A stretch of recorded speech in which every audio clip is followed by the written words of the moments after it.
Welcome to Defence by Design, a practical guide of how to apply design thinking to real problems across defence. Some of you may already be familiar with design, and for others it may be a new concept. So let's start with, what is design? Design has a deep interest in developing an understanding of the user in working towards a solution. Design is useful in addressing problems that are not well defined or are unknown, and for reframing the problem with a human-centered approach. By applying a design methodology, multiple ideas can be generated, prototyped, and tested quickly to produce innovative solutions to a problem or opportunity. Working with these core principles, the Defence by Design framework was conceived. It consists of 6 phases: scout, empathize, interrogate, design, build and break, deploy. Although the framework is laid out in a linear order, the approach can oscillate in any order. The dotted lines are there to illustrate possible oscillation patterns and demonstrates how revisiting phases can also occur. Each stage has a plethora of design methods and tools, and their selection is dependent on the content, size, and scale of the project. The overall aim of the framework is to act as a blueprint for the design process to occur. It does this first by gaining insightful information and evidence to support the problem, then building empathy with users by understanding their latent needs. The next step is to redefine these needs, problems, and insights to reframe the problem. This is followed by challenging assumptions in order to create ideas to design innovative solutions, building prototypes to test them, while finally launching and bringing on board the newly designed solution. Scout. Scout looks to gain an understanding of the problem or opportunity space by gathering information pertaining to the defence situation, mission, strengths, and weaknesses. During the scout stage, the focus is on defining the intent and the context of the problem, identifying who the users are, and helping to frame the problem for a richer understanding. It is also necessary to gain an understanding of the situation at hand, as well as those involved in the problem or opportunity. This helps classify the problem as simple, complex, complicated, or chaotic, as derived from the Kernovan framework, in order to know which design approach to utilize. In this stage, the identification of key stakeholders who can support or influence the success of a deployable solution should also be included. Empathize. You will now have a better understanding of the impact for defence and the unit. One of the key stages in design thinking is understanding the end user. This stage looks to challenge preconceived assumptions by looking at the problem or opportunity from defence stakeholders and end users' point of view in order to gain a full understanding of what they are doing, feeling, and thinking. An empathic understanding of the problem is necessary when interviewing the end users and hearing what they say about the problem or opportunity firsthand. By observing what users are actually doing, as opposed to what they might be expected to do, insights will emerge that can lead to breakthrough ideas later on in the process. An understanding is derived from observed and inferred behaviour, such as the language used, behaviour shown, and the attitudes, values, habits, relationships, processes, emotions, norms, and identity of the end users.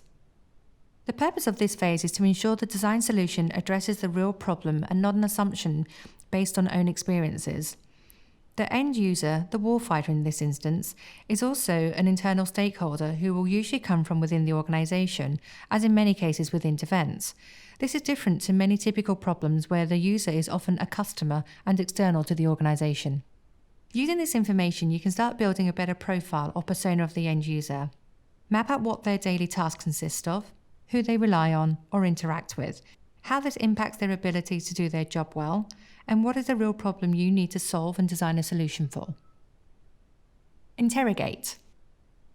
This leads on to the next stage. Here the purpose is to redefine the problem and opportunities and what needs to be resolved to address what the defence stakeholders and end users are currently experiencing.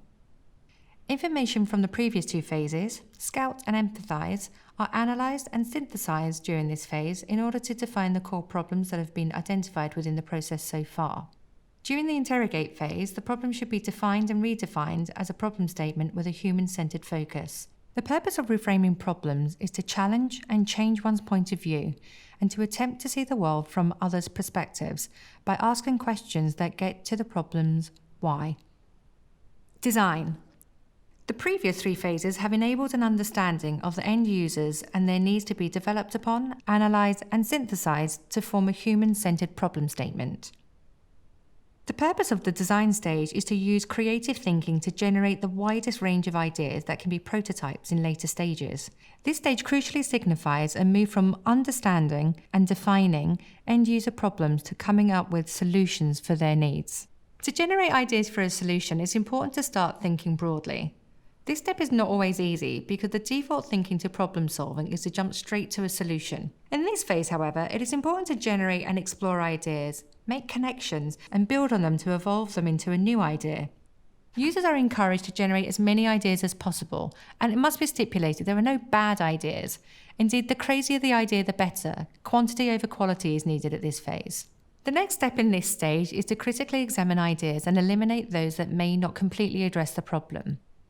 The ideas that do appear to address the problem should be prioritized and even combined to form a new idea that can be further developed.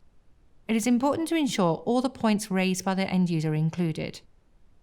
The list of features to be included should encompass must-haves, nice-to-haves, and what can be removed as less essential for a response to the problem. Build and break. So now you have your design solution. Congratulations, but it doesn't end here.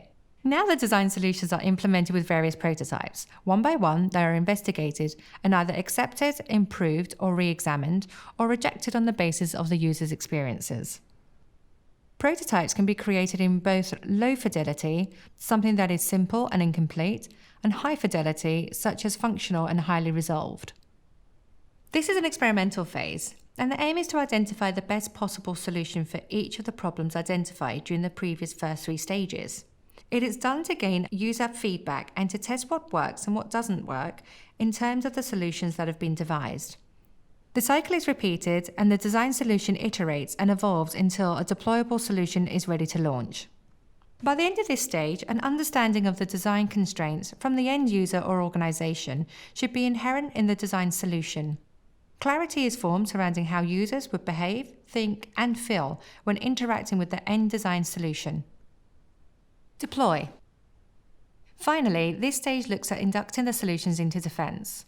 Ultimately, good ideas are nothing unless they can be launched into reality and help the people and organizations they were designed for. Solutions require successful integration and delivery based on organizational setup to support them. This can include processes, systems, manpower, training, ways of working, and a cultural change in an organization. For a successful launch, people who can assist in the championing of the design are the most vital, which aligns in the importance of identifying the right key stakeholders during the scout stage, bringing the process full circle. This introduction to the Defense by Design framework has demonstrated how end-user perspectives and multiple stakeholder needs must become part of the problem-solving and prototyping process. Now you have this knowledge, here are some of the current and future applications to consider for design. A critical strategic resource that complements current strategy development methods, helping gain deeper understanding of the problem from the perspective of an end user.